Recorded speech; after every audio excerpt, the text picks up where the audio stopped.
নাহমাদুহু ওয়া নুসাল্লি আলা রাসূলিহিল কারীম, আম্মা বাদ।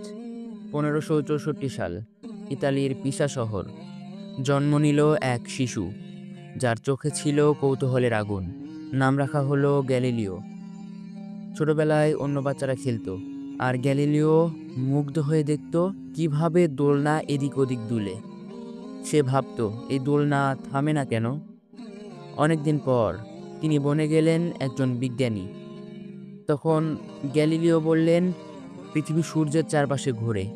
এ কথা সরাসরি সাংঘর্ষিক ছিল রোমান ক্যাথলিক চার্চের সাথে। চার্চ তখন বলতো, পৃথিবী হলো কেন্দ্র, সূর্য তার চারপাশে ঘোরে, কারণ বাইবেলে তাই লেখা আছে। কিন্তু গ্যালিলিও বললেন, আমি নিজের চোখে দেখেছি, টেলিস্কোপ দিয়ে, তারাদের গতি পরীক্ষা করে আমি জানি আপনারা ভুল। 1633 সাল, গ্যালিলিওকে হাজির করা হলো ইনকুইজিশনের সামনে। তাকে বলা হলো, তুমি যদি বলো সূর্য কেন্দ্র, তাহলে তুমি ঈশ্বরের বিরুদ্ধে। তাকে চাপ দেওয়া হয়, তার বই নিষিদ্ধ করা হয়, তাকে স্বীকার করতে বাধ্য করা হয় তিনি ভুল।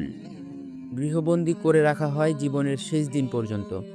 তবে জনশ্রুতি আছে, গ্যালিলিও শেষ পর্যন্ত মুচলেকা দেওয়ার পর নিচু স্বরে বলেছিলেন, তবুও পৃথিবী ঘোরে। গ্যালিলিওর এই ঘটনা শুনে আপনার মনে প্রশ্ন জাগতে পারে, মানুষ কেন সহজে কোনো সত্য মেনে নিতে চায় না?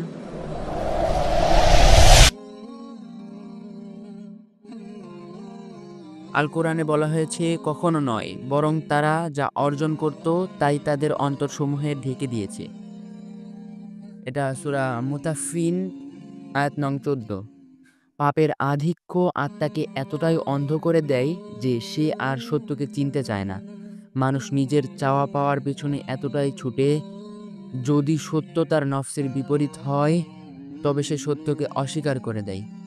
শয়তান মানুষের মধ্যে সন্দেহ ও অহংকার ঢুকিয়ে দেয়, ফলে মানুষ ভাবে আমি ঠিক, অন্যরা ভুল। এছাড়াও বিজ্ঞানের ভাষায়, যখন কোনো সত্য আমাদের পূর্ববর্তী বিশ্বাসের সাথে সাংঘর্ষিক হয়, তখন আমাদের মনে এক ধরনের অস্বস্তি তৈরি হয়। এর থেকে মুক্তি পেতে অনেকে সত্যকে অস্বীকার করে।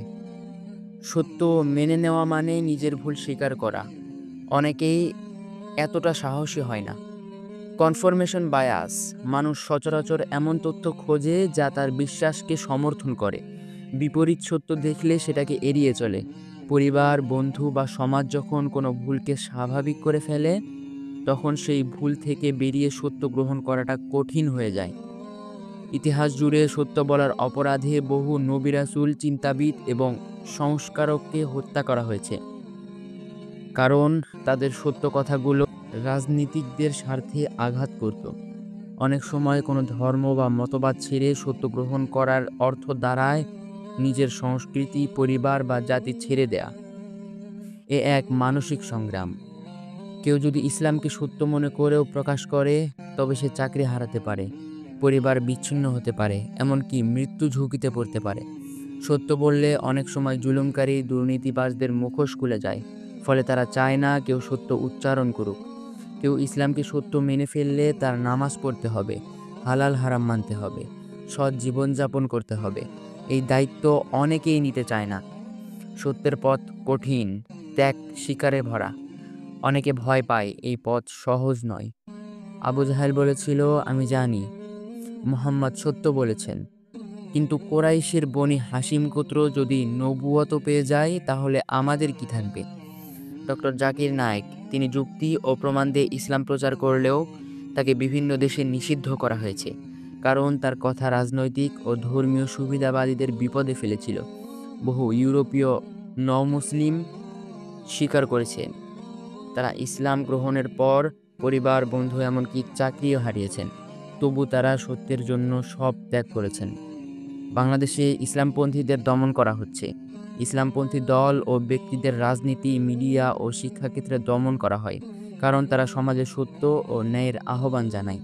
নিয়মিত নামাজ, কোরআন তেলাওয়াত, সৎ সঙ্গ ইত্যাদির মাধ্যমে আত্মা পরিষ্কার করতে হবে, যাতে আমরা সহজেই সত্য স্বীকার করতে পারি।